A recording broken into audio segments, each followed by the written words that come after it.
ತಾಯಿಯ ಮಗನ ಕತೆ. ಒಂದು ಗ್ರಾಮದಲ್ಲಿ ಮೀರಾ ಎಂಬ ತಾಯಿ ತನ್ನ ಮಗ ರಾಜು ಜೊತೆ ಬಡತನದಲ್ಲಿ ಬದುಕುತ್ತಿದ್ದಳು. ಅವಳು ಕೆಲಸಕ್ಕೆ ಹೋಗಿ ದುಡಿದು ಮಗನಿಗೆ ಓದು ಕಲಿಸುತ್ತಿದ್ದಳು. ಅವಳು ಸ್ವತಃ ಬಡವಾಗಿ ಉಳಿದರೂ ಮಗನ ಓದು, ಆಹಾರ, ಪಾಠ ಎಲ್ಲವನ್ನೂ ನೆನಪಿಟ್ಟುಕೊಂಡು ನಿರ್ಲಕ್ಷ್ಯ ಮಾಡದೆ ಅವನ ಬಗ್ಗೆ ಕಾಳಜಿ ತೋರಿಸುತ್ತಿದ್ದಳು. ರಾಜು ತನ್ನ ತಾಯಿಯ ಆಶೀರ್ವಾದದಿಂದ ಎಂಜಿನಿಯರ್ ಆಗಿ ನಗರಕ್ಕೆ ಹೋಗಿ ದೊಡ್ಡ ಉದ್ಯೋಗ ಮಾಡಿಕೊಂಡನು. ಬಹಳ ಹಣ ಗಳಿಸುತ್ತಿದ್ದ, ದುಬಾರಿ ಮನೆ, ಕಾರುಗಳೊಂದಿಗೆ ಸಂಭ್ರಮದಿಂದ ಜೀವಿಸುತ್ತಿದ್ದ. ಒಂದು ದಿನ ಮೀರಾ ನಗರಕ್ಕೆ ಬಂದು ರಾಜುವಿನ ಮನೆಗೆ ಬಂತು. ಆದರೆ ರಾಜು ತನ್ನ ಗೆಳೆಯರ ಮುಂದೆ ತಾಯಿಯನ್ನು ಗುರುತಿಸಲು ಲಾಜುಪಟ್ಟ. ಅವನು ಅವಳನ್ನು ನಮ್ಮ ಮನೆ ಮೇಡ್ ಹೊದೆಯಕ್ಕೆ ಆಗಿದ್ದಳು ಎಂದು ಮಿತ್ರರಿಗೆ ಹೇಳಿದ.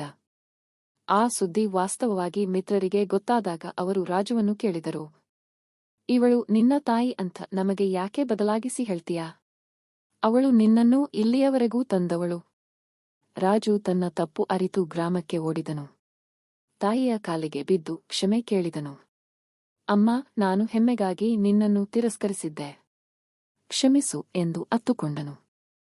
ಮೀರಾ ಉಸಿರಾಡುತ್ತಾ ನಗು ಹುಟ್ಟುಕೊಂಡು ಹೇಳಿದಳು, ಮಕ್ಕಳು ತಪ್ಪು ಮಾಡಬಹುದು, ಆದರೆ ತಾಯಿಯ ಹೃದಯ ಎಂದಿಗೂ ಪ್ರೀತಿಯಿಂದಲೇ ತುಂಬಿರುತ್ತದೆ.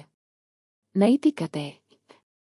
ಯಶಸ್ಸಿಗಿಂತ ಮಹತ್ವವಾದುದು ತಾಯಿತಂದೆಗಳ ಗೌರವ. ಅವರು ನಮ್ಮನ್ನು ರೂಪಿಸಿದವರು, ಅವರನ್ನು ಮರೆಯಬೇಡ.